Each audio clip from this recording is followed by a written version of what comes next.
Hi, நம்ம இப்போது கனவா கிரேவி எப்படி செய்யலான்றதை பற்றி பார்க்கலாம். அதுக்கு முன்னாடி நம்ம சேனலை சப்ஸ்கிரைப் பண்ணாதவங்க சப்ஸ்கிரைப் பண்ணிடுங்க. வாங்க இப்போ வீடியோக்குள்ளே போகலாம். கனவா கிரேவி செய்கிறதுக்கு நான் கொஞ்சம் பெரிய சைஸில் ஓடு கனவா எடுத்திருக்கேன். அந்த கனவா அவ்வளோ சீக்கிரம் வேகாது. நம்ம குக்கரில் போட்டு ஒரு 3 விசில் வர்ற அளவுக்கு நம்ம வேக வச்சுக்கலாம். இந்த கனவாவுக்கு ஒரு 2 டம்ளர் தண்ணி, நான் ஒரு கனவா தான் எடுத்திருக்கேன். அதனால் ஒரு 2 டம்ளர், கொஞ்சம் பெரிய சைஸில் பெரிய டம்ளரில் ஒரு 2 டம்ளர் தண்ணி எடுத்து நான் சேர்த்துக்கிட்டேன். மஞ்சத்தூள் கொஞ்சம் ஆட் பண்ணிவிட்டு உப்பு தேவையான அளவு போட்டுட்டு நம்ம ஒரு 3 விசில் விட்டுடலாம்.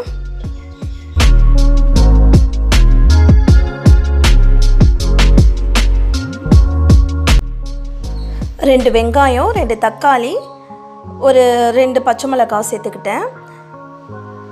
நான் மண்வானலில் செய்யலாம் அப்படின்னு சொல்லிவிட்டு மண்வானலில் எடுத்திருக்கேன். சட்டி சூடான பிறகு எண்ணெய் தேவையான அளவு எண்ணெய் ஊற்றி கடுகு போட்டுருங்க. ஒரு அரை ஸ்பூன் பெருஞ்சீரகம் சேர்த்துக்கலாம்.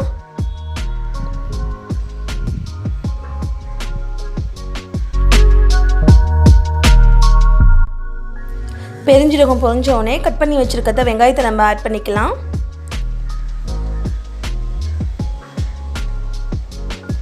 நம்ம கனவாவுக்கு ஏற்கனவே உப்பு சேர்த்துருக்கோம் இல்லையா, அதனால் இந்த வெங்காய தக்காளிக்கு தேவையான அளவு மட்டும் நம்ம உப்பு சேர்த்துக்கலாம். வெங்காயம் நல்லா வதங்கட்டும்.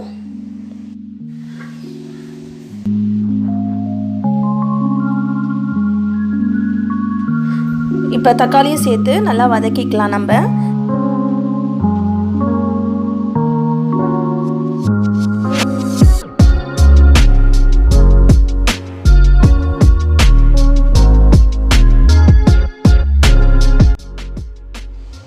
மூணு விசில் வந்தோடனே நான் இறக்கிட்டேன்.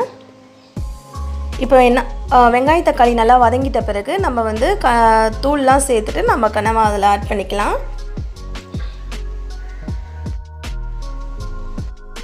காரத்தூள் 1 ஸ்பூன் சேர்த்துக்கோங்க. குழம்புத்தூள் 1 ஸ்பூன், மஞ்சத்தூள் ஒரு 1/4 ஸ்பூன் சேர்த்துக்கோங்க. சேர்த்துட்டு நல்லா மிக்ஸ் பண்ணி விட்டுக்கலாம். தண்ணி ஒரு டம்ளர் அளவுக்கு சேர்த்துக்கோங்க, சின்ன டம்ளரில். ஏன்னா நம்மளுக்கு கனவா ஏற்கனவே வெந்துருச்சு, அதனால் ஒரு சின்ன டம்ளர் அளவுக்கு 1 டம்ளர் சேர்த்துக்கலாம். நல்லா மசாலாலாம் நல்லா மிக்ஸ் பண்ணி விட்ட பிறகு இந்த மசாலா ஸ்மெல் பச்சை வடை அடிக்கிற வரைக்கும் நல்லா கிண்டிட்டு அதுக்கப்புறம் நம்ம கனவாவை சேர்த்துக்கலாம்.